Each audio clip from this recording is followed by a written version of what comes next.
Following the heart-wrenching penultimate episode, the finale of The Last of Us Season 2 plunges us straight into the action without any hesitation. But before we get into it, if you haven't done so already, please hit the subscribe button, drop a like and comment on the video, and if you're able, please sign up for channel memberships for exclusive content, which really helps us out. Anyway, let's get back to the finale. So, this time, there's no cold open as the season finale unfolds a continuous narrative of Ellie's next steps in Seattle, leading her deeper into Joel's journey. In many respects, it feels as though The Last of Us Season 2 has only just begun. Now we finally grasp the complete landscape of the characters and the stakes involved. While it's tempting to wish for additional episodes in Season 2, we can only hope that Season 3 arrives sooner rather than later. Bella Ramsey finds herself alone once more with the Ellie we've come to know throughout the season wrestling with the repercussions of bringing her loved ones to Seattle. It was a treat to see Pedro Pascal again in episode 6, although this made it the emotional highlight of the season. Placing the flashback episode before the season finale could have been a misstep, but it ultimately benefited the show. Joel's loss is still raw and painful as we accompany Ellie into perilous and reckless territory, fully comprehending her motivations for going there. Ramsey and young Mazzino lead the charge in The Last of Us Season 2 finale, with Mazzino getting his chance to shine. Jesse's presence sharply highlights Ellie's priorities, and she doesn't always come off well. The pivotal moment when Ellie must choose between reuniting with Tommy or pursuing Abby encapsulates her growth this season. However, she has been operating under a misguided belief throughout the finale and the entire season. A part of Ellie continues to think right up until the episode's final moments that her choices are solely her own and won't impact those she holds dear.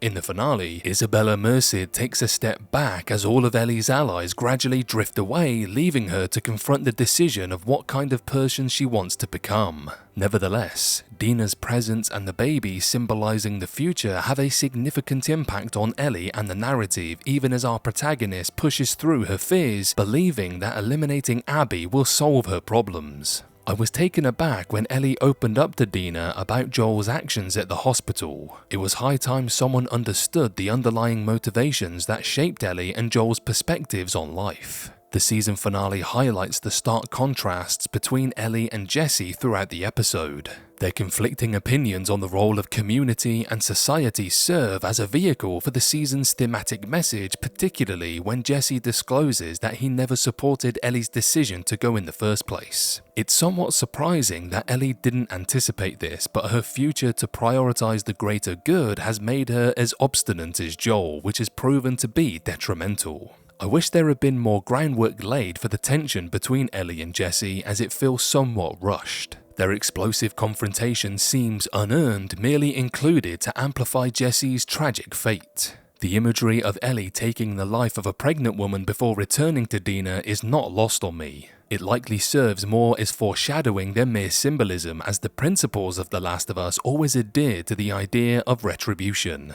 The Last of Us is paving the way for a third season that could potentially see Ellie lose everything. She embarked on a mission to avenge Joel's death, believing she had nothing left to lose, yet this was far from the reality. I was almost deceived by the hero's safe return to the theater and the desperate hope that perhaps they would all return to Jackson and find happiness.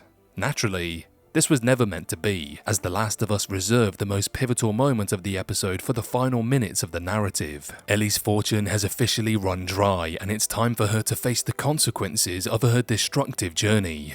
Caitlin Dever may have been sidelined for much of Season 2, but Season 3 is set to deliver significantly more Abby than viewers might anticipate. Just as gamers likely felt when the narrative shifts to Abby's perspective, I find myself both curious and somewhat resentful. After spending Season 2 in pursuit of Abby and experiencing a penultimate episode that intensified the pain of Joel's death, I struggled to envision how The Last of Us could evoke sympathy for her. Nevertheless, that's the show's forte, so I'm willing to embrace Season 3 alongside Abby. That said, I sincerely hope we won't have to endure another 2-year wait for Season 3. Abby has been a distant antagonist on a tragically narrow quest for vengeance, a path that Ellie has also tread. She has been more deeply impacted by the repercussions of her actions than Joel has been thus far, but with every person she loses, she becomes increasingly prepared to take the lives of others. The toll of the conflict between Abby and Ellie is reflected in the struggle between the Scars and the WLF, illustrating the broader narrative of The Last of Us and reminding us that war yields no victors.